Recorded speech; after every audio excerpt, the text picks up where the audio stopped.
recording. Recordando. ¿Dónde están los drugs? Drogas. Hey, where are the drugs going? We will be answering that question, where did the drugs go, on episode 127 of the Voluntary Viewing podcast, recorded on January 17th, 2021. On the podcast today, we have the man who was Robert Pattinson's body double on the set of Tenet, Ryan Holtz. I thought for sure it was going to be Andrew, and then I heard Tenet, and I was like, damn it, that's going to be me. Man, I wish I was Robert Pattinson's body double. You look a lot more like Robert Pattinson than I do. I think that's fair enough.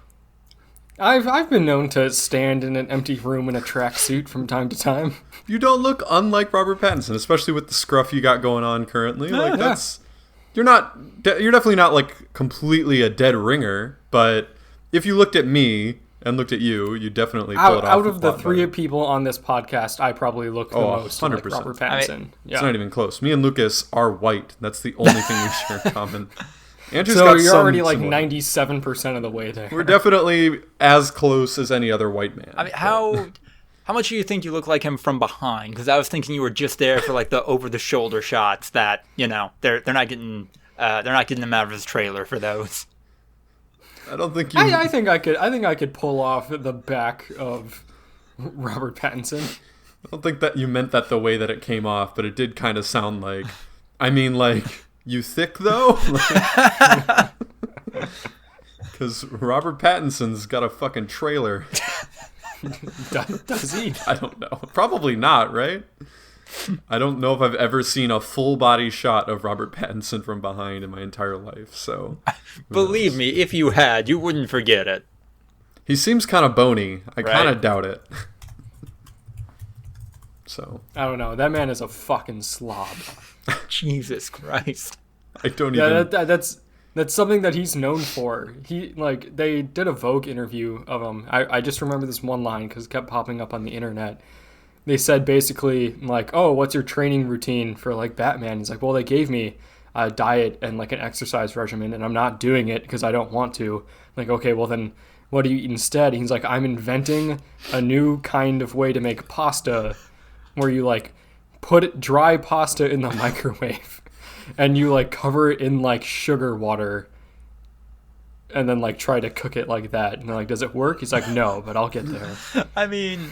He's also notorious for not giving a shit in interviews or any kind of press junket after he got burnt out so fast and hard by the Twilight stuff. Yeah. Also, you can be a slob and still be bony AF. True. Like that happens a lot. That's fair. Also on the podcast today, we have the secret ace of the underground square dancing world, Andrew Clark. That's me. That has to be a reference. It's way too specific, No. right? It's just, Giddy up, partner. It's time to dance on these lines. The underground square dancing world? What the fuck? Okay, so you've seen John Wick. You know how they have like a hotel and like a secret society of assassins? Mm-hmm. It's like that, but with like 10-gallon hats, cowboy boots, and shirts that are tucked in way too tightly. Yeah. And swinging. yes. Yeah. Square dancing is literally just like vanilla swinging. Like it's like the baby steps version of couples swinging, right? Because you literally switch partners constantly. That's the one thing I remember about square dancing class, because we had square dancing class in Wisconsin. I don't know if you guys did too. Same, yeah. In Phi Ed, where like you'd finally get comfortable enough with one person because you're like, this is fucking weird. Like, Right. boys and girls don't really interact that much in elementary school, and now they're like forced to kind of awkwardly. So you finally get comfortable, finally feel like, okay, whatever, like we can deal with this together. And then they're like, and swing your partner, swap them around, and you're all of a sudden with some random brand new person that you are not comfortable with again, and yeah, it's great. So, you know, me and the missus, our routine on the weekends, usually we go out, we have a drink, we dance around for a little bit, we go home, we have sex, and then, it's rinse, repeat. And so then we were dancing at this newfangled square dancing club, and I swung around, and suddenly I was with a new woman. I was like, honey, I've got an idea. I remember those PSAs, guys. I remember it being controversial that this was in public schools. Square dancing, a notorious gateway to swinging. Yeah. Yeah, that should probably be like a conservative talking point, right? But it won't be because it's rural and charming. This sounds equally... But they probably should be mad about it. This sounds equally as dumb as Pokemon being demonic or whatever. I'm sorry, satanic. So, yeah. I'd buy it. And ironically enough, if they just, like, abolished, like, genders and just had your partner could be anyone, then the conservatives would start backlashing. Oh, yeah. Yeah. Like, if you could just dance with anyone of any gender and just swap constantly, like, that seems like it'd be a lot less awkward for everyone involved. But that is when they would start being angry. Yeah, there were schools that wouldn't let the kids read Harry Potter, but then just allowed them to have dance orgies. So, I mean, I don't know what the fuck's going on there. Yeah, middle school dances were fucking... Good God. Just breeding grounds for teenage pregnancies. I thought they only put them on because my school, it was every weekend practically. I thought they only did it every weekend to try to prevent that. Let's keep kids out of drugs and sex by having lame dances. And like purposely making them as lame as possible. Making it a thing that like you are expected to be at this dance, and then making them just so fucking lame that no one wants to have sex afterwards. Were your guys' at your school? Yeah. Or were your guys'... Yeah. We had off-site dances. Jesus. Really? What? Our middle school dances, by and large, took place at this place called the Badger Theater, which then turned into a bar after we left middle school. But yeah, it was just a big wide open space with a bunch of middle schoolers, music, and like maybe punch. And not patrolled by chaperones that much, to the point where there was like 12-year-olds just fucking bumping and grinding and like Jesus Christ, getting down with the nasty. What? No, that seems like a very bad idea. The school where Lucas and I went to, our dances were one like in the school gym or the school cafeteria type thing, but then also just patrolled like fucking Alcatraz. Yeah. Just every single teacher was there. I think we had like quarterly dances in the school.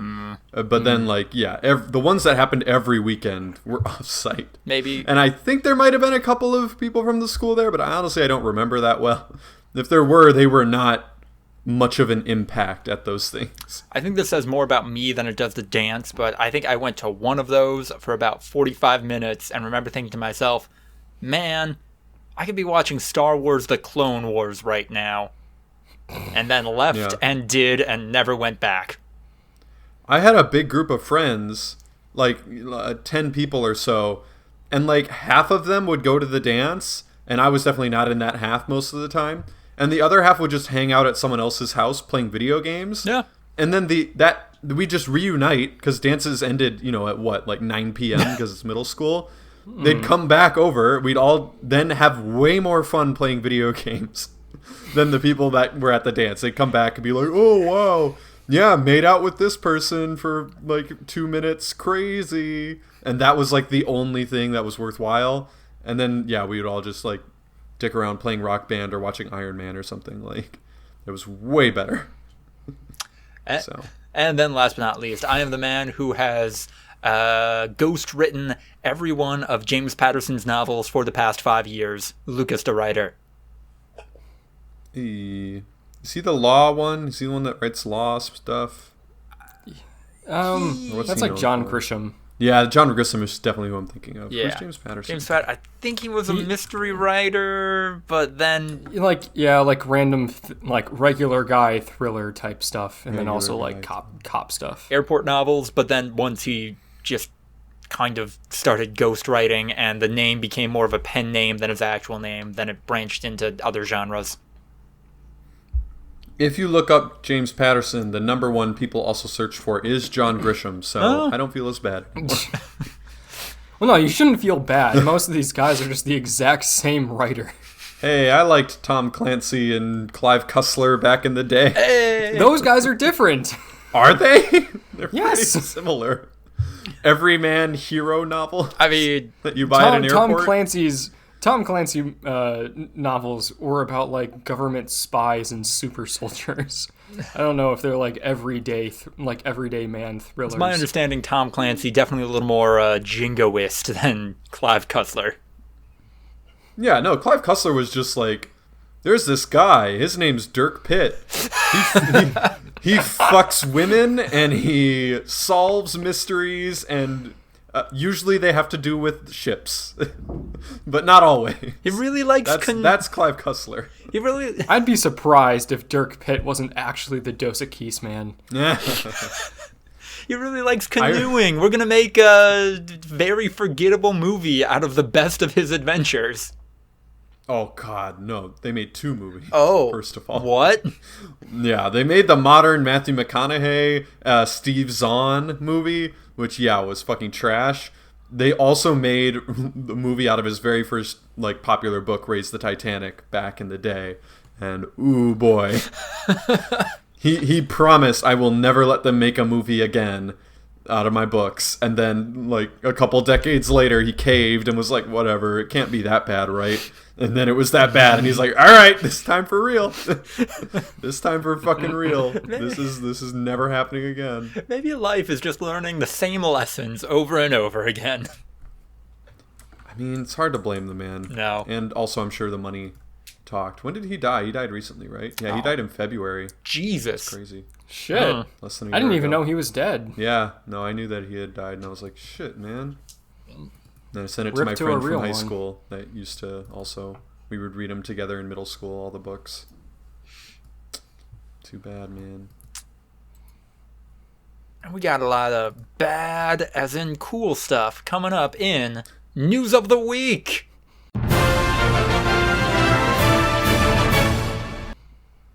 Bad as in good. Yeah, remember that joke from Jimmy Neutron? I think it I was don't. the bird teacher, whatever her name was. She was talking to Nick and saying like, "That's bad," and she was talking about bad as in bad. And then Nick, the cool kid, was like me, and she's like, "No, you're bad as in good. That's bad as in bad."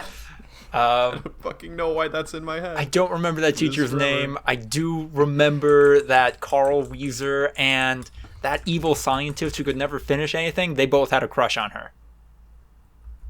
Carl Wheezer had a crush on Miss Fowl? And Miss Fowl! And Her name was also Miss Jimmy's Fowl, by the mom. way. No, Jimmy's mom was Right. definitely the one that I feel like made it. Yeah, Miss Fowl, bad. Is there any clip? Probably not. Ooh, she a baddie. She a little baddie. Also, the cock and ball torture clip that has her What? featured heavily. what? You guys haven't seen this meme? No, what? No. So they got a bunch of people that do like spot-on impressions of Carl Wheezer, Miss Fowl, and Jimmy Neutron, and they recreate a scene where Carl's passing notes to Jimmy, and then Miss Fowl gets mad at him, with like Carl saying like that he's really into cock and ball torture or something, and then explaining cock and ball torture, and then Miss Fowl saying like, "Carl, there will be no cock and ball torture in my classroom," or whatever. In my classroom. Yeah. So now we get to the question, will it hurt or help our SEO if I name this episode Jimmy Neutron Cock and Ball Torture? I don't know. Carl do some Wheezer. research, Lucas. This video's got like 1.2 million views. This is a mainstream meme. Oh. Carl Wheezer is racially profiled for cock and ball torture. I don't know if I want to watch this. You want? It's like a minute long. I- You definitely should give it a shot. Should we watch it now? Should we do it live? Yeah. Are we doing a live watching on a podcast? We've done it before. I'm loading it up. Are you gonna play the audio or something at least? People are gonna be like, "What the fuck's happening?" I can talk over it. I can talk about what's happening. So do we have to tell our viewers start it now or something? Okay, so they're not doing a Jimmy Neutron voice. Oh, they're not doing Jimmy? No. Oh, yeah, they're not. They do Carl, though. Pretty close. The- Those kind of hurt.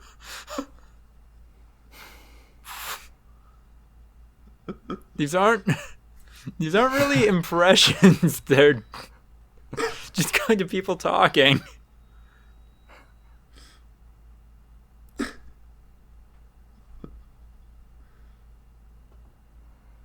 That was awful.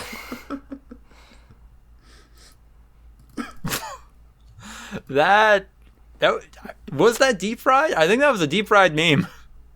The punchline was a little bit deep fried, but yeah. He also It'd said be a I'm lot about to funnier head if out. the voices at the were closer to actually being impressions. Hey Jimmy, those kind of hurt. How do they feel on you? Erotic. Just like, I'm not gonna lie, good video, but yeah. Solid weird. meme. Pokemon Snap is coming out on April 30th. Oh shit! Yeah. Lucas, are you going buying down? it on release day? I'm going to join the likes of AOC and buy this on release day. Oh, did AOC say that? AOC on H Bomber Guy's stream said something like, yeah, no, wasn't really big into Donkey Kong, loved Pokemon Snap, though. And that's the moment she became even more endearing to me. But, no, yeah, I'm going to buy this. I'm going to just get that dopamine hit. So here's the thing, Lucas. Yes. AOC said she liked Pokemon Snap Correct. when the original game came out when she was a child. Yeah. In your head, that equates to she will now buy this full release game as an adult in her 30s. I don't think your worldview quite matches up with the real world. I don't think you know what people who like Pokemon are like. But this was a children's Yeah. game. It's a children's game that she liked as a child. That does not mean she's going to buy this new Pokemon Snap. And I think that's where me and Andrew, like when this first came out, we're kind of like, wait, but why though? Like, Guys, most people who liked Pokemon games as children continue to buy Pokemon games. But this is not. most people? I think most people. First off, Pokemon was like huge. Like almost everyone I knew played Pokemon. I don't know many people that buy Pokemon games now. Is Pokemon still a huge thing? Yes, it is. Is it a game that can be played and enjoyed by adults? Absolutely. It's a game that is meant for children to be able to play, but not necessarily, only or the only ones that are able to enjoy it. Pokemon Snap is a game made for children. Yeah. That's It I is. would agree It's with not, and hey, I'm not trying to shame you on this. Like, it's probably also meant to be a game that like anyone can enjoy. That's okay. But most people that would like this are probably children. There's a lot of people that are going to buy this that aren't children that are buying it because they really liked Pokemon Snap when they were 7. And they'll probably still enjoy it because of the nostalgia factor. That doesn't mean that they're buying it because it's a game that was meant for them to be able to enjoy now that they're 30. Guys, all I'm saying is that if AOC was playing Animal Crossing, she is definitely going to pick up Pokemon Snap. Was she playing Animal Crossing? She was playing Animal Crossing. I'm willing to say that Animal Crossing is a bit more mainstream, especially like in the adult world, than Pokemon Snap. I think the And opposite. No one's trying to shame anyone here. No. We're just saying it's probably not No, going I to be don't- as popular amongst adults as you might think.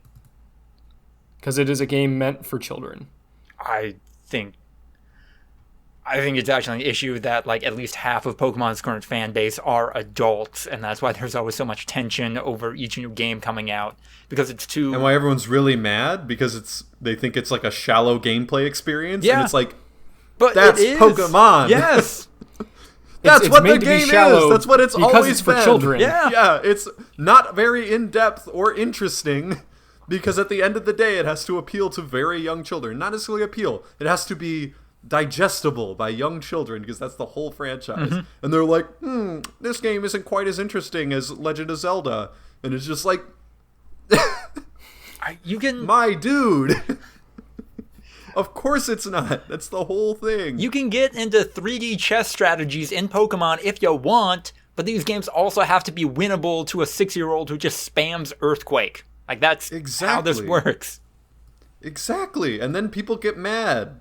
So yeah, that's what I'm saying. You almost don't even get mad at Pokemon for being, like, shallow. Ian was one of them, where he was just like, it just wasn't good. Like, it's just, I wanted it to be, like, so much bigger and better and so much more like, yeah, like Zelda, like an open world thing. And I'm just like, I could have told you that it wouldn't be like that. So, I don't know. And I don't think Pokemon Snap will be better, but who knows, man? I will. I feel like Animal Crossing died hard because people quickly realized, wait, holy shit. I mean, also, this is a children's game. You know what? Maybe I'm being a little bit of a Nintendo shill here, but I also think that that game was very much meant to be played like, oh yeah, put 20 minutes to an hour into this every day for years, but people just, well, pandemic, nothing else going on, I'm going to do nothing but this, and then quickly ate up all that content.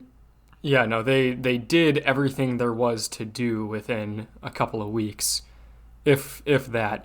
And I think a lot of these games don't really have too much to them, which is okay, because, again, these are meant to be, able to be enjoyed by people of all ages, but, like Ryan said, consumable by children. Pokemon Snap is probably going to be like a nice, relaxing time that you go like, wow, like this is fun and pretty to look at and relaxing, and I like taking pictures, and this is great. And it's probably not going to be too much more than that, which is fine. I'm very okay if new Pokemon Snap is just as good as Bug Snacks. Totally fine with me. It feels like it could just be a phone app. I think that's my main gripe with it. It's like, this absolutely could just run on a phone. They should make a Pokemon Snap mobile game. Not even a mobile game. Just port this game to Android and iPhone. I am almost positive it could run on them. Like, I'm just looking at the trailer and I'm like, yeah. There's Can really you imagine, not much going on. So, like, the thing that I heard a lot of people calling for that seemed kind of like the no-brainer was, like, Pokemon Snap, but in the form of Pokemon Go, with like augmented reality and that kind of stuff. Right. Where, just like you would find Pokemon in Pokemon Go, you just take pictures of Pokemon hiding amongst the world, except then you just get like a fucking Pidgeot sitting on top of a city bus. And that's not a fun photo to take. I'm seeing, there's a fucking graphical error in the trailer. What? At least they use real gameplay footage, I guess. Huh? At 50 seconds, there's a picture of this fox-looking thing laying on a rock, and the shadows are flipping the fuck out. Fuck. Huh. You see it? Let me pull it up. 50. It's like confirmed that they're using real gameplay footage, so I guess that's still cool. But yeah, like, that's something I feel like that's pretty rare on just an official trailer that's supposed to showcase the game. Oh, yeah. Huh. Wow, okay. I don't know if I've seen that before. I mean, I kind of like it. I'm kind of like, legit? You know what? Yeah. You're guaranteed this is real gameplay now. Because you, What if it's not? What if this was just as good as they could get it for the trailer? They were trying to make it seem more authentic by putting a little fuck up in there for like 1 second. Mm-hmm. Yeah, I don't know. That's interesting. Also, you were talking about Pidgeots in the city, and it just reminded me of a story that I'm going to forget otherwise. Yesterday, went to Chipotle because that's just my fucking life now. Yeah. And going into the parking garage, there's this little lighting thing that had like a recessed area where the lights sat, and they would bounce onto the ceiling, and then that would bounce down. Mm-hmm. There was fucking 3 pigeons in there, I think, killing another pigeon. Oh my god. I cannot confirm, but pigeons are cannibalistic. Yep. And there was like a ton of flapping, and it was like rustling like inside there, and they were like trying to like keep it down in the recessed area near the light. And Nah, like that was it just Army Hammer. it was like really trying to escape, and I was just like, holy shit, holy shit, holy shit, like this is terrifying. And I had to walk directly under it in order to get to the parking garage, and it was just like, I don't want like pigeon blood on me. Pigeons are fucking cutthroat, man. They do not Yeah, give a I was shit. like, who do I call about this? You can't call the police. So I saw something not so chill today. It wasn't currently dead. That's for sure. Yeah. There were a lot of possible segues for this one, but I missed them all. So, Bethesda Machine Games are making an Indiana Jones game. Ooh. Eh. Yeah.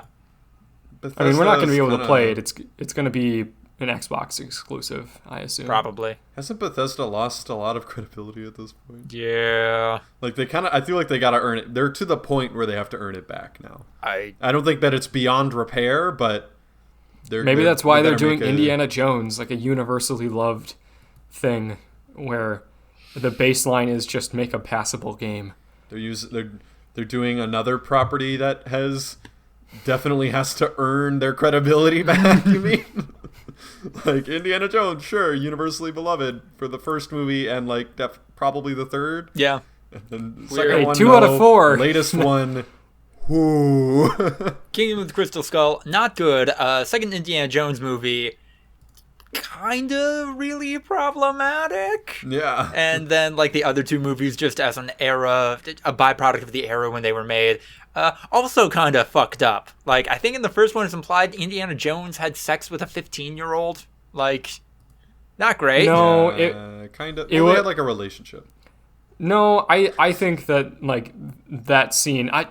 I'm mad at myself for having an opinion on this, but like I've seen they having like Indiana Jones as a professor fucked his students. Like that scene was definitely supposed to be like, oh wait, no, you're not talking about the student. You're talking not about the student. the Marianne or whatever her Yes. name was. Oh yeah, no, I forgot about that. Okay, I'm glad that. So I was like, they didn't necessarily imply that they're just straight up fucking, but they definitely implied that they're like a thing. No, that scene with the student, that is just a moment to convey to the audience, Indiana Jones, hot shit, but no, he might have had sex with a child as an adult. We don't know how old he was.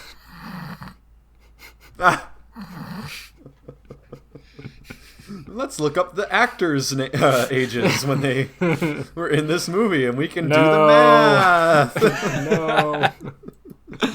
No. So Bowser's a kaiju and Mario is a giant Super Saiyan cat. That's fun. That is fun. I'm gonna buy this game. Bowser is a kaiju. That's canon. Yeah. So apparently somebody just to fuck around started an internet rumor the second this trailer went out, and decided that this form was called Godslayer Bowser, which I find entertaining. Okay. This trailer has also led to an influx of giant Bowsette art, which, yeah, Oh my God. that's neat. That's fun for everybody. It just doesn't die. No!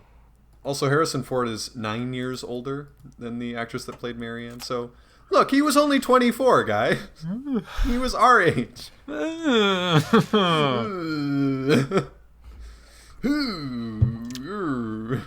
That's why I think the third one is the best.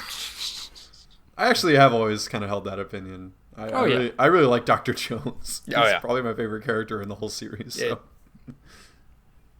Rip.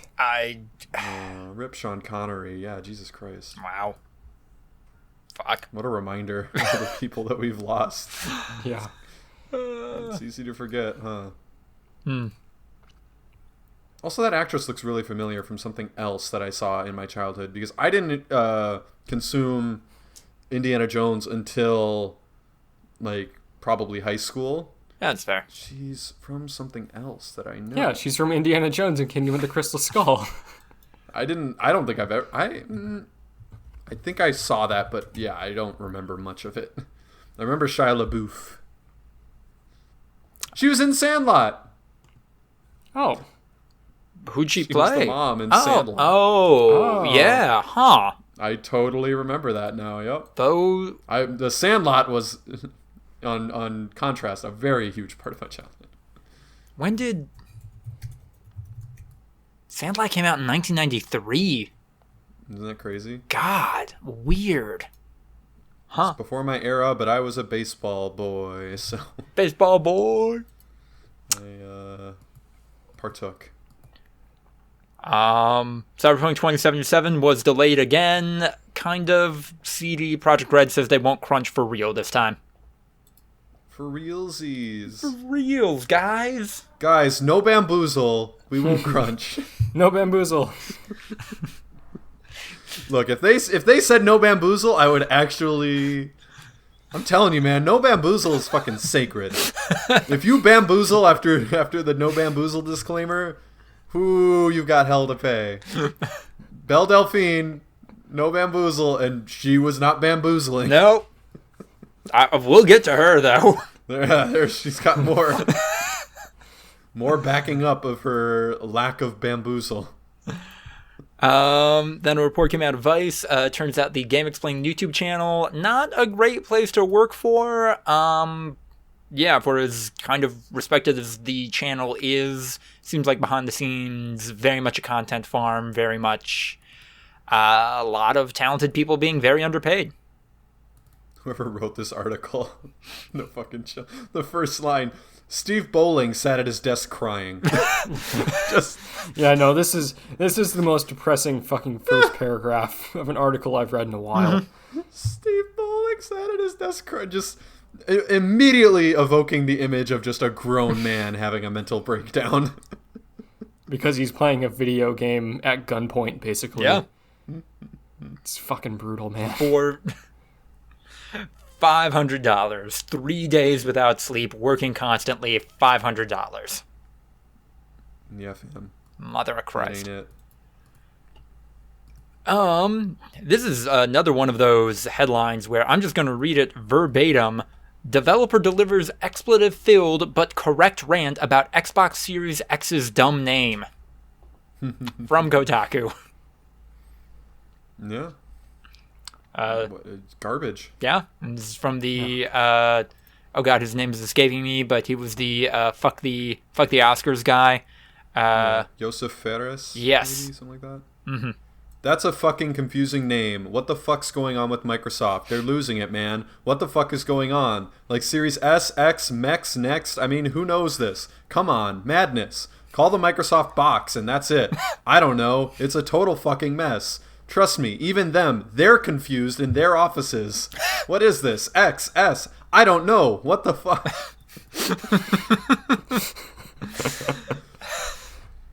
Is of course 100% correct and only saying what we've all been thinking. Revealed its plan to trick confused consumers into buying older, outdated consoles. I mean, Yeah. it's so fucked. Yeah. We have at least one listener, my mom, who does not know anything about video games. Listen to this list and tell me that you would know what to buy your kid for Christmas. The Xbox One, Xbox One S, Xbox One X, Xbox Series S, Xbox Series X.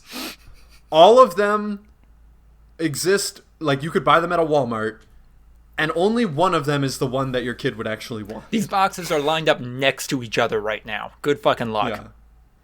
Like, my grandparents would buy me Xbox original games when, like, I hadn't played an Xbox game in, like, 6 years. You're going to tell me that they're really going to know Yeah. what console they would be supposed to buying? Like, no. Nah. Insane. And then, this is just a little blurb, but, slip it into the video game section. Resident Evil 8 Vampire Lady Big. She big indeed. Vampire Lady Big? Vampire Lady Big, Ryan. I haven't seen. I assumed Vampire Lady Small. No. You would be wrong. Quite big. Quite large. Resident Evil Village has a big vampire lady, and fans love her. Haha, no, don't sneer at me, no, haha. I mean, You know? Memes have gone too far. You know what? If she is the Mr. X or Nemesis of this game, where she is just chasing down the player character, and then once she catches them, just fucks you up, that's going to awaken something. That's going to awaken something in a lot of people. Oh my god, don't crush me underneath your size 16 heels, Resident Evil Vampire Duchess. That would be so scary. Jesus Christ. Oh no, the giant vampire woman from Resident Evil 8 is chasing me. No. I've tripped and now my skin is showing. Oh god, I hope she doesn't bite me. That would be terrible. She's holding me like a bunch of grapes. Horror.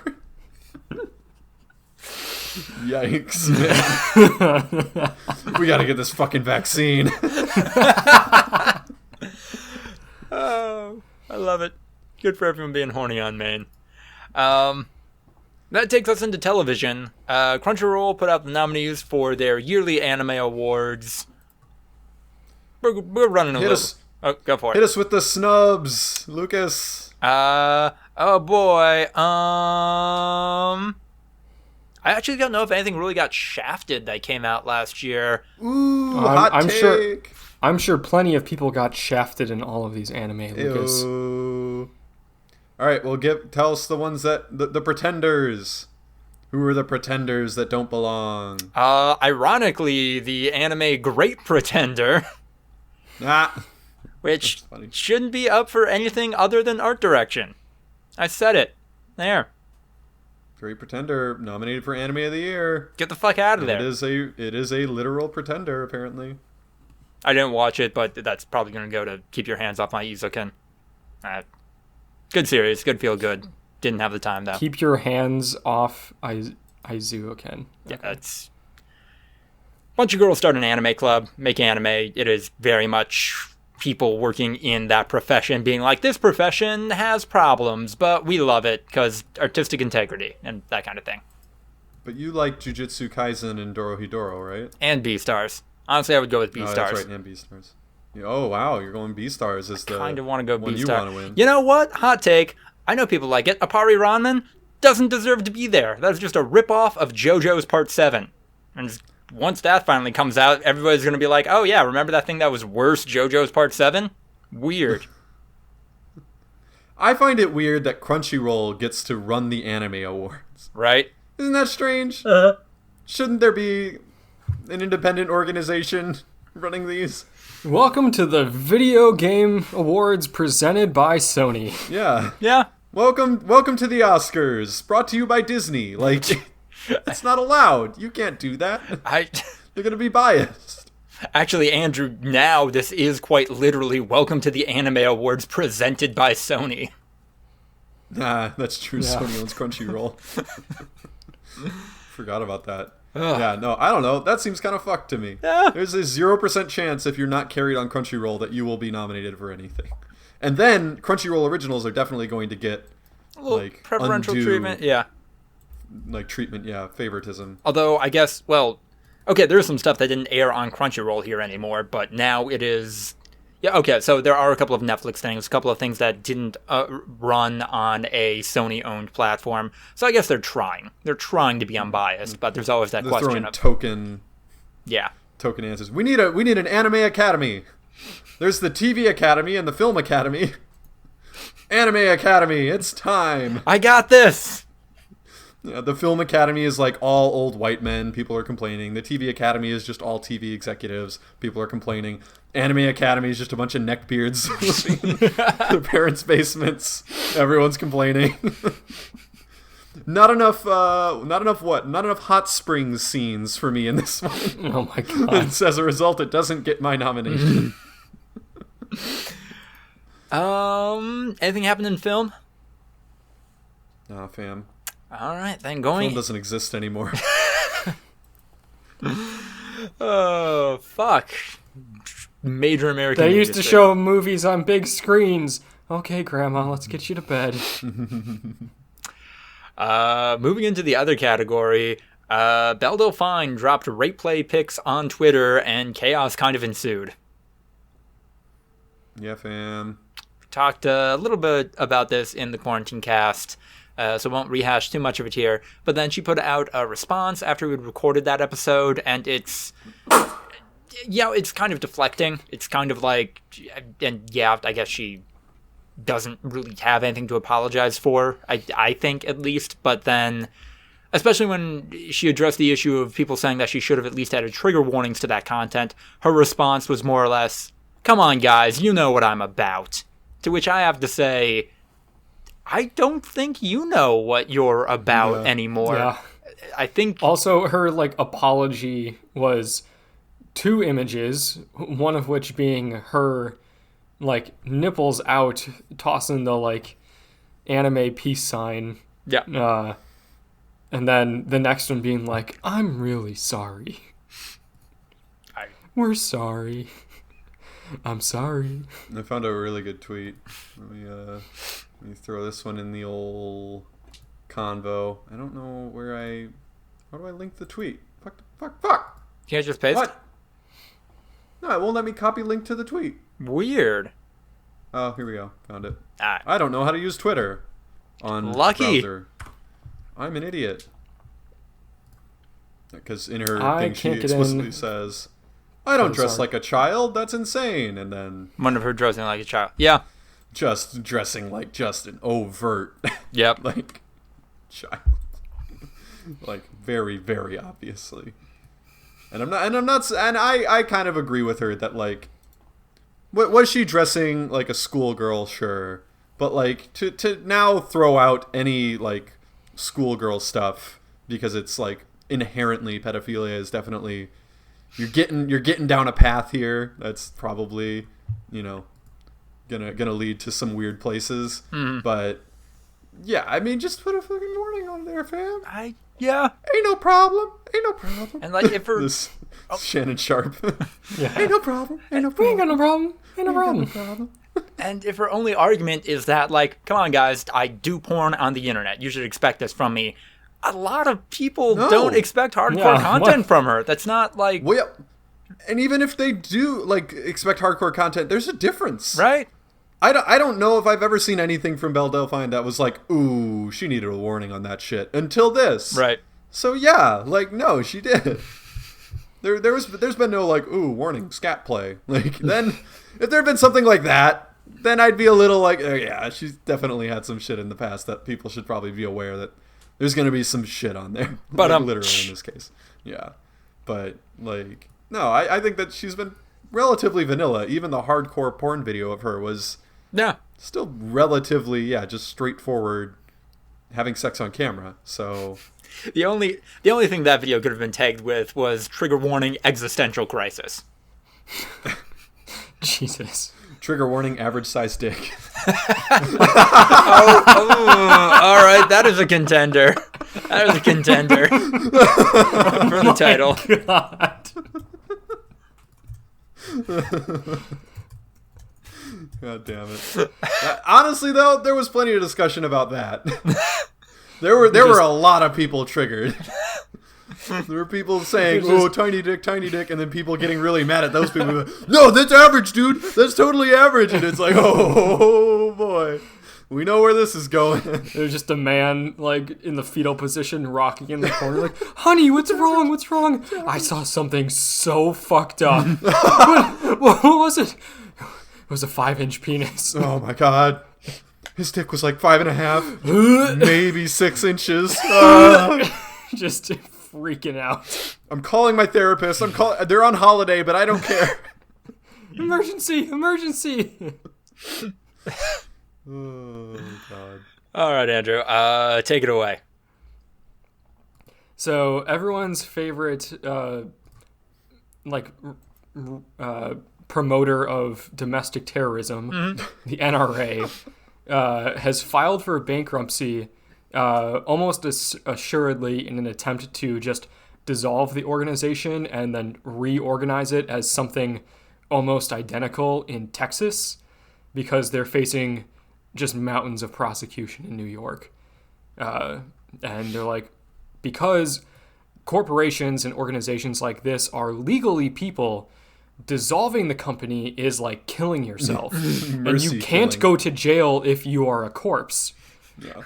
So that's their strategy right now, is that they're going to shoot their brains all over the back wall of their office and then just reanimate themselves in Texas with a mustache. Are they They're technically... they're going to take a fully automatic AR-15 with a 60-round banana clip and just fucking glue the trigger down after putting the gun in their mouth. Aren't they... You can't prosecute us. We've executed all of our employees. Oh, Jesus Christ. They're like a nonprofit, though, right? I think it might be a little... No, are they technically. But are they 501c3 like certified, or are they just I believe, a nonprofit in name? They're I don't believe they're a 501c3. I'm not positive about that. At least though, there's that. But whatever they're trying to be in Texas, most of the rumors that I've seen are that they are actually trying to organize themselves as a 501c3 in Texas. Because Texas isn't going to fucking go after them. No fucking way. Like the New York prosecutor has like already said, like, we know what they're doing. Everyone knows what they're doing. We're not going to let them go through with it, but who knows? Is the NRA a charity? They are, but they're not a 501c3. Yeah, they're not 501c3. Okay. No, but I think they're trying to be that. Right, obviously, because tax exempt. Woo! Can you imagine a charity that's just about like making guns more accessible and in more dangerous like extents? Guns for kids. I mean, you joke, but that's from the Sacha Baron Cohen, Who Is America thing, where he gets. I think the guy was from the NRA, like a former president of the NRA, and there's just like stuffed animals on the gun, and he's like teaching kids how to point the stuffed animal gun at the bad guys and stuff. But like, joke, but literally that's it. Yeah. The NRA is like 50% that, and the other 50% is basically just a funnel of political funds into, you know, conservative candidates. Like that's almost most of what it is that, you know, you donate to the NRA so that the NRA will then give money to conservative candidates under the, you know, I say under the guise of, you know, protecting the Second Amendment, but a lot of what they do is that. But I mean, at the end of the day, it is basically just a slush fund for conservative candidates and their, you know, campaigns. It sounds like it would be very difficult for them to achieve 501c3. They're 501c4, which is what's it called? They do have some taxes applied, blah blah blah blah blah. But 501c4 engages in lobbying, and like that's their whole thing is lobbying. So I think it'd be really hard for them to get C3 unless they're just cutting the main purpose of their organization is, like you said, to just be a slush fund for conservative candidates. So yeah. I love that. Like, we're defending the Second Amendment, and it's just like, bro, it's so flimsily written to, like, anything that you're basing this on. Like, banana clips and silencers are not in the fucking Constitution, fam. Like, neither are guns that shoot more than once. I mean, background check. Well, no, those aren't even in there either. Like, nothing is in there. It's literally just bare arms. It's not even guns. It's weapons. Oh, so you guys have programs and stuff that helps arm actually marginalized people likely to suffer violence, like minority ethnicities or sex workers? Well, the exact opposite. No. One time we signed off on a bill with gun control. We need to get people guns so that when the black people also get guns, they can shoot those people. Yeah. The only time that the NRA signed off on any sort of legislation for gun control was when it was against the Black Panther organization, when they started to arm themselves and be like, all right, cool. Is this written in the Constitution? Hey, that's pretty cool. Just putting it out Let's get a bunch of assault rifles, as is our constitutional right, apparently, according to you. Who was our boy that got? Yeah, I don't Navalny, dude. They fucking got him. He went back to Russia today and was arrested on arrival. Oh, I did see that he returned to Moscow, but I didn't know. He's been arrested like a million times. I mean, I know, but like they said, they made up some fake charges of like, no, we didn't try to kill him, but also he belongs in jail because of this fraud that we made up. And he said, well, that's not real. hey, everyone, I'm going back to Moscow. And they said, we're going to arrest you. And he's like, try me, bitch. And then they did as soon as his plane landed. Yeah. Didn't even get through customs. So notorious at this point. Yeah. I think it'd be hard. That's the benefit. At this point, like they've killed a lot of opposition leaders in the past. Don't get me wrong. Yeah. But he is like the famous opposition leader, and everyone would know what happened if something happened to him. Well, no, but everyone also already knew what happened when they tried to poison him in the past. I mean, did they think that they were going to get away with it in the way that like everyone would know, but no one would be able to do anything about it?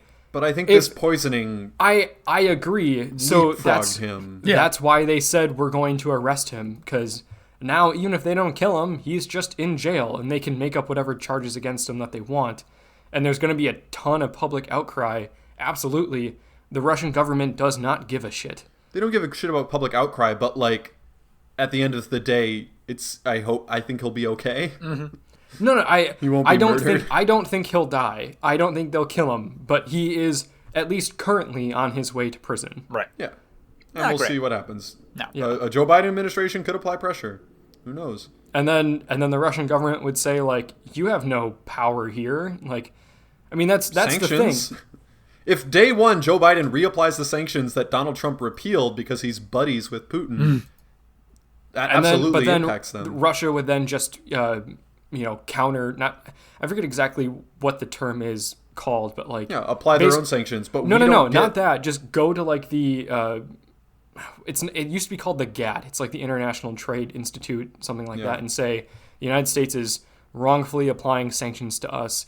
And they're doing so even though they engage in all this shit. Look at their police cracking down on, their opposition constituents and that sort of stuff. And Russia's free to apply their own sanctions against us. And at the end of the day, they need us a lot more than we need them. So that's the whole thing. Whereas like China, for example, we need China a lot more than China needs us. So yeah, the sanctions end up falling flat most of the time. But for Russia, they're not super rich in natural resources, and at the end of the day are a fucking wasteland. Not to mention that writing on the wall, Putin kind of seems like he's on the way out, and he's less popular than he's ever been in his entire life. And the fucking swing between Russian leaders in terms of policy is, who knows what's next? Who knows what the next 15 years of that country looks like?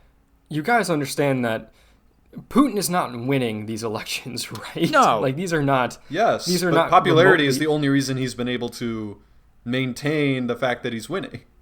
He is like, still probably more popular than not in the country.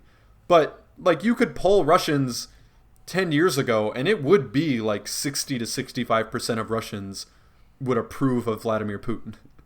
Like, yeah, he probably would, like, is totally cheating the election system and everything like that. But he was popular in Russia. And if he's not popular anymore, he's not going to be able to continue cheating. Just look at the Belarusian leader who openly rigged his election. Because he wasn't popular, he wasn't able to get away with it in the same way. So we'll see. I thought I saw a thing that Putin was maybe having some health trouble, and that was maybe why he was spinning things down. But I don't know. That could have just ended up being gossip. I mean, Putin is more of a concept than a person at this point. Right. All it would be is just a Putin part 2 if he were to die. He'd become a martyr, and then the new ex-KGB aide that had worked under Putin for 20 years would just step in. So, hey Matt, listen, we know that crank call you got where you admitted to being a spy really set you back. We think you would do great in this new position, though, as president of Russia. Get in there. Yeah. As sole sovereign, basically, of Russia, worth hundreds of billions of dollars. Hey, but before you do that, there is one thing standing in your way. Putin's not dead yet. Do with that what you will. Do with that what you will, man. Hey, I'm not telling you to do anything. I'm not saying we kill Putin.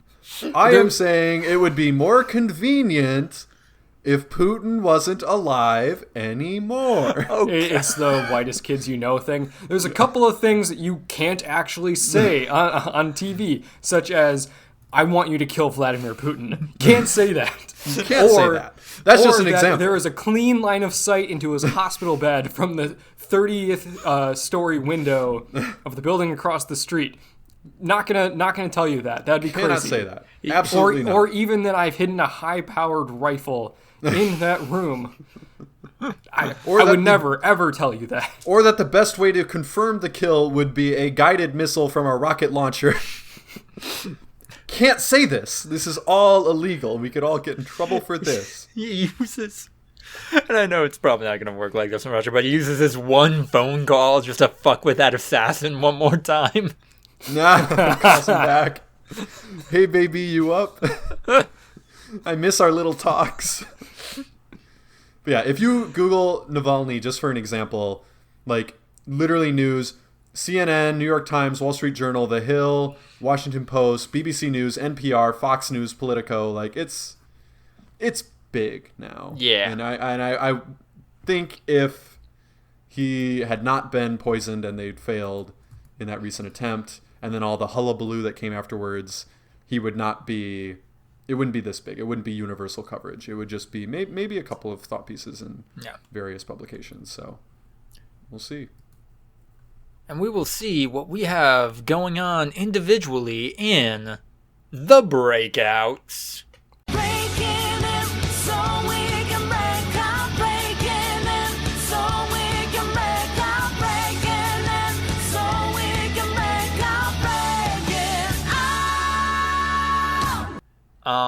So Andrew, I think WandaVision is getting bumped into the group chat. What else are you checking out? I mean, nothing else new. Still playing Cyberpunk. I did download, what is this? What? Oh, sorry. My computer started playing an ad. Oh. And I thought I was coming through the group chat. I downloaded Shadow of War, Middle-earth Shadow of War, because I had it free on PlayStation Plus from a couple months ago. Yeah. I was kind of thought it'd be interesting. Thought I'd play it for a couple hours, see if I get into it. So far, not too bad. It's interesting. I mean, Lord of the Rings shit is always fun. So. Fair. How far are you into it? Is it clicking at all so far? You got any takes? I've played about 2 hours, so I haven't gotten to the point yet where I can start like recruiting people, orcs and shit. But the Nemesis system has kicked in a couple of times already, and it's always kind of crazy. Fair. Like this dude that I killed, I was fighting. So I killed one captain, this orc dude, whatever, and then. I was fighting another one like an hour later, and the dude that I killed showed up with like a bunch of metal shit strapped to his face. He's like, "You did this to me, fuck you!" And then I got my ass whooped because I was fighting two of them at once. So, yeah, it's a good time. Ryan, what do you got cooking? I'm not doing much, fam. Fair. The last week was a living hell for me that I feel like I'm starting to emerge from, so... Yay! Did not partake in much media. Played a fuck ton of Madden.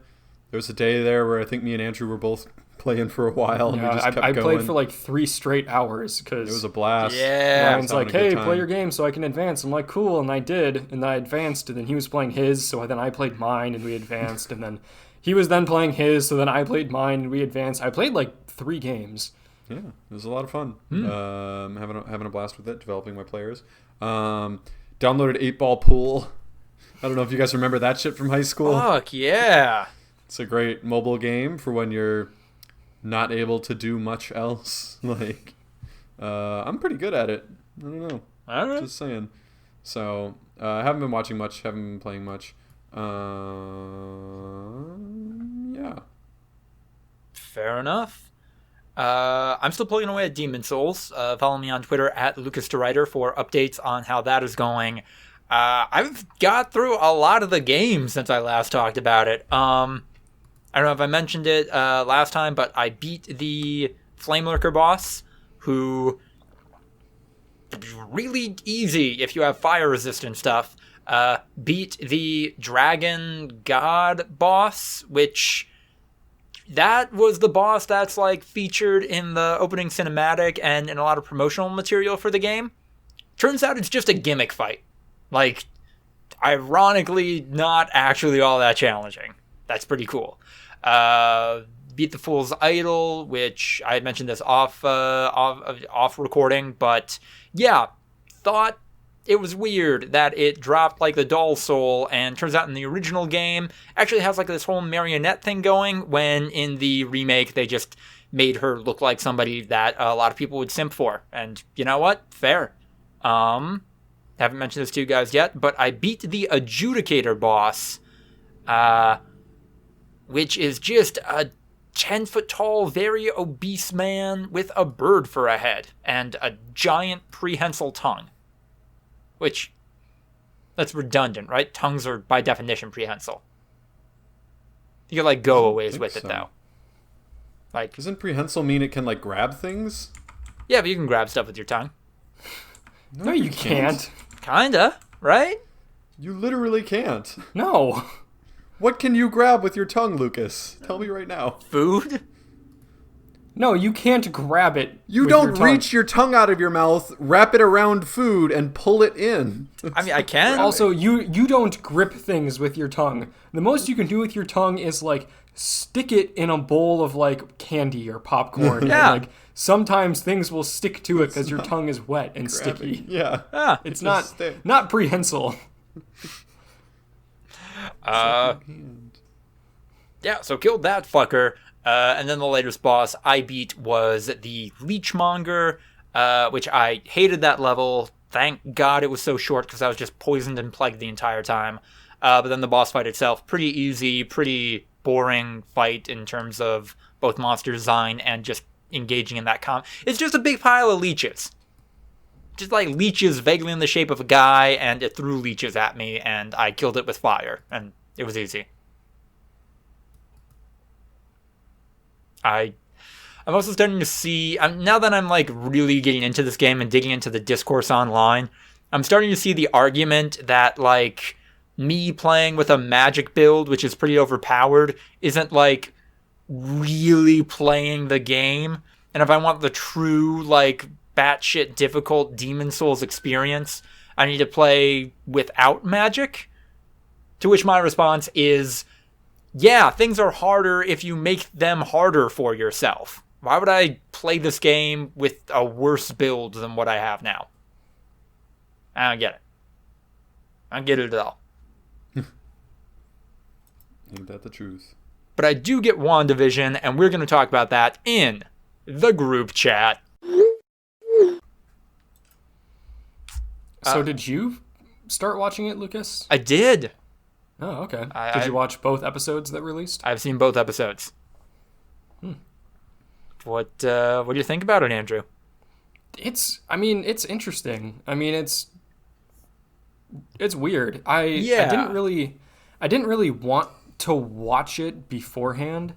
But Jade, who has literally only seen the only Marvel stuff that she's seen from the MCU was the original Iron Man and Black Panther. No. Those are the only two things from the MCU that she's seen. But she saw trailers for this and she like really wanted to watch it, so I thought, okay, I'll watch it with you. And I kind of like it. It's just like a different thing. Seems like every episode's going to be like moving forward in time with like the kind of sitcom that it's emulating. Mm-hmm. Like the first episode being like that I Love Lucy type thing. The second episode being Bewitched. I didn't really pick up on any of that until Jade explained it to me afterwards. Like, no, yeah, you could tell like the furniture was changing. The hairstyles and the clothes that they were wearing was changing. She wore pants in the second episode. Yeah. And like I kind of like it. And like the weird mystery element that's going on in the background seems interesting.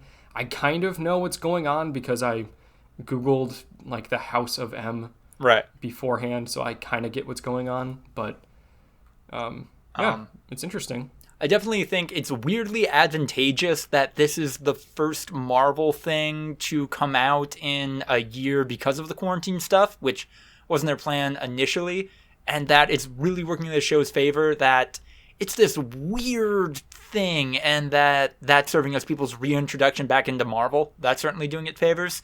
But then, yeah, it's a lot of fun, and both Elizabeth Olsen and Paul Bettany are clearly having a blast. A good time. Yeah, Paul Bettany in particular is really liking that he can just express a full range of emotions as an actor again.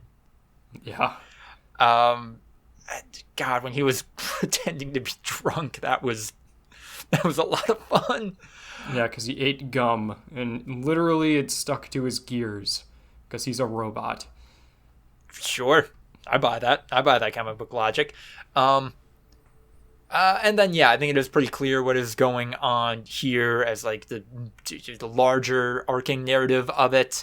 And, you know, yeah, that stuff is sufficiently creepy, but it's also creepy in the way that's, like, somebody read a creepypasta and just kind of went with that. You know?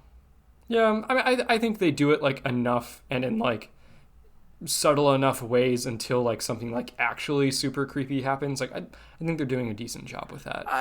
Where it's not just, like, a funny episode and at the very, you know, the last 3 minutes of it, it's like, what the fuck? And, like, there's not too much of that, which I appreciate. No, but it's just, like, it I don't know, at the end of episode 2, when a guy in a beekeeper outfit with bees swarming around have crawled out of a sewer, it's like, okay, yeah, that's scary, but that's also scary in, like, okay, yeah, I could have predicted going into this that somebody in, like, a weird mask was going to show up at some point and just be in the background. Yeah. I think you're right, though. I appreciate that this is, like, a different kind of weird, funny thing. Right, even almost lighthearted in some ways and just, like, kind of interesting and mysterious in others, because in the same way that, like, I just got fucking exhausted even looking at the amount of Star Wars shit that Disney was coming out with, I felt the same way about the Marvel stuff. I mean, like, I was already kind of burnt out with the Marvel stuff before the pandemic, where, like, there were so many projects coming out. I'm like, guys, I don't have enough energy to care about this. And, like, quarantine has definitely not helped with that. Mm-hmm. But, like, I really, really liked The Mandalorian as a show. And then they announced 30 more things that they're making. I'm like, God, I don't want to fucking deal with this. So I did not want to watch WandaVision. And I kind of got sucked into it because my girlfriend was going to watch it. I'm like, okay. And yeah, I like it. Paul Bettany's Vision plays Old MacDonald on a ukulele in this show. Like, that is just something I never would have expected from this universe, and I love it. Like, I love that this can be weird. Yeah. Even if it's still relatively tame weird. Packers won. Yeah. Yeah. Pretty decisively, are we comfortable saying? Definitely. Their best player was clearly limited, and there wasn't too much of a kerfluffle.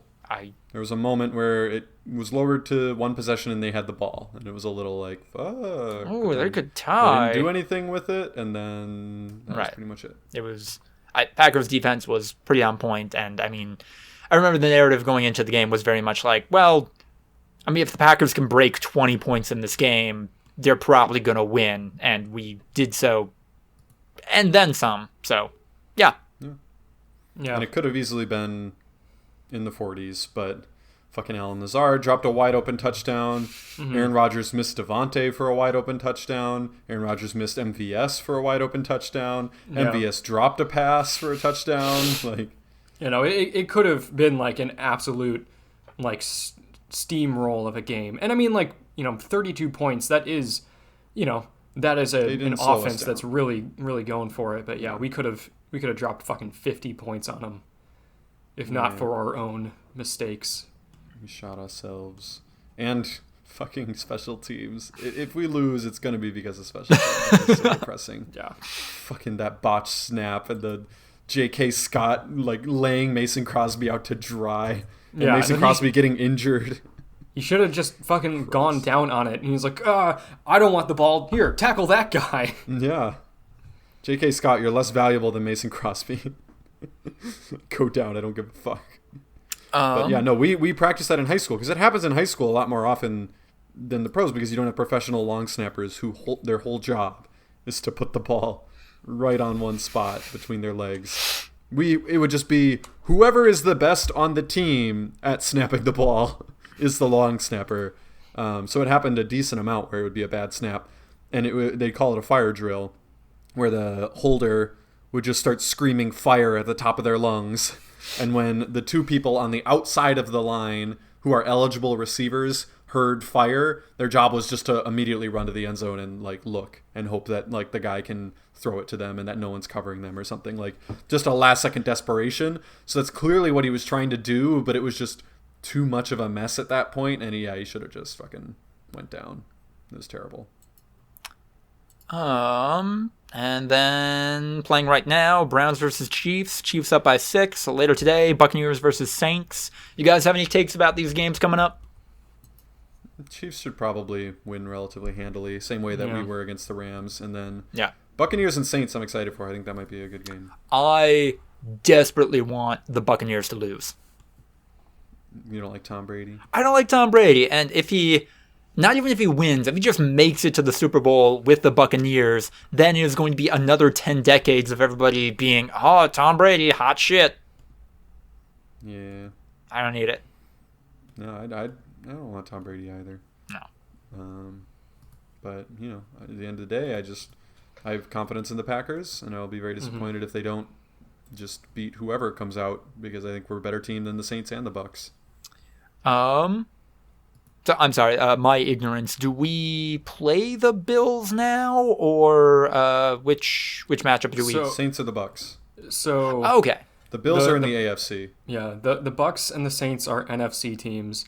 The playoffs are relegated to their own conference until the Super Bowl. So right now, the Browns are playing the Chiefs. Those are both AFC teams. Got it. Whoever wins that game will then play the Bills in the AFC Championship, and whoever wins that game will then go to the Super Bowl, and whoever wins the NFC Championship next week. Right. Yeah. Which is hopefully so the Packers. We play at 2:30, I think, Sunday. Ooh.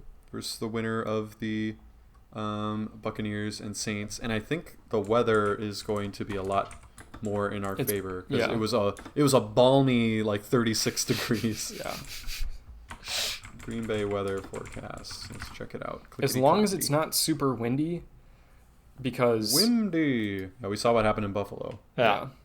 I mean, also I think both the Saints and the Bucs, work off short passing games, dump offs and screens, that kind of stuff. Whereas Aaron Rodgers throws the ball way down the fucking field a lot. He can do whatever he wants, though. I'm sure. Our offense absolutely functions in those short passes. It does. It's just motioning Tunyon over, so then you can just hit him on a 4-yard out route that then picks up 8 yards. That's our bread and butter play, arguably, right now. It looks like, it'll be around 25 degrees at game time. 50% chance of precipitation, which would be snow in this case. Yeah. 9-mile-an-hour wind on Sunday. So definitely colder. And two teams from the South that we're playing. One that plays in a dome and one that plays in Florida. So that could be nice. And this is the first time Aaron Rodgers has had an NFC Championship game at Lambeau. Oh. He's been in 4 now. Wow. Huh. This is the first time that we've actually had home field advantage during it. Because we've always either been the 2 seed or, a wild card or whatever, or knocked out for some reason before making to the NFC Championship game. For some reason. Fuck the Giants. I'll never forget that 2011 year. I was at that game. Oh. I was at the game, the 2011 divisional round, when we had went 15-1 and were just far and away the best team in the entire league. And then the Giants just said, "Law, what if we kick the shit out of you?" It was very depressing. And then when we were all together in 2014 for the game that we do not mention. No. I guess it was 2015 is when the game took place, but the 2014 season. That game is so ingrained in my mind that I feel like, even though we were in college, we watched it together in college, I feel like that's a game I witnessed as a child and like fucked me up for a while. I feel like that's a cornerstone sports memory. Like, it was a bunch of Packer fans and maybe a couple of Bear fans or something, all hanging out in this giant room, having a good time, partying. Right around the third quarter, it seemed like, holy shit, they're gonna do it. And then just the most unbelievable collapse. One of the most unbelievable collapses in sports history. Well, on that somber note, it's about time we do a clap sync and head on to the wind down. Beautiful. Thank you all so much for watching the 127th episode of the Voluntary Viewing podcast. Probably going to have a heated debate once mics are off about what we actually titled this one, but they're all great, so you're going to win regardless. If you like what you heard, like, comment, subscribe, etc. Leave a rating, leave a review. Send us your questions and business opportunities to voluntaryviewing@gmail.com. We are on Instagram. Definitely check us out there. We got a website in the works that we are very happy to show you. Things are a little weird with our Twitter account right now. We'll keep you posted. Might have a new one of those soon. Hopefully it won't come to that, but who knows? Twitter customer support sucks. If you are financially able, please donate to the active link in the description down below. Once again, I am Lucas DeRuyter at Lucas DeRuyter on Twitter. All my Demon Souls progress and writing is going to be posted on there at some point. Definitely check that out. And also check out the video I made about my ethical conundrum over buying the Scott Pilgrim game from the terrible company that is Ubisoft. Haven't bought it yet. Kind of proud of myself for that. And you know what? Week out after release probably means I am not going to give them my money. I held strong. Even though it doesn't fucking matter. Just watch the video. It explores all of that. What do we got, guys? How are we closing this one out? How are we sending people off into their weeks? To fucking make sure nothing happens Wednesday. Oh, yeah. Careful, everyone. Uh, The next time we have this podcast, there will be a new president of the United States. Also, Monday is MLK Day, so try to respect and honor that legacy by still, not ignoring the fucked up shit that is going on in the country. Quarantine cast. Likely going to have one of those on Monday. We will figure out when on Inauguration Day we are going to record that. When is the actual ceremony? It's usually like early afternoon. Yeah. Ooh, we could do that live. Probably more That interesting. sounds so entertaining. It's either going to be horrendous and the worst thing that's ever happened, or just so fucking boring and like not exciting at all. There's no win in that situation. Yeah.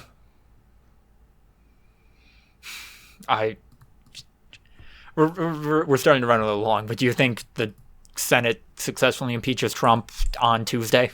Because they have like 24. No? Okay. Senate Republican senators are not going to vote. I can almost guarantee they would have come out by now. Not as important as packing a Supreme Court justice seat in, apparently. Okay. Well, thank you all again for listening. Good luck out there. Good luck with your week. Hope you are able to enjoy the long weekend. And, yeah, you'll hear more from us tomorrow. Goodbye.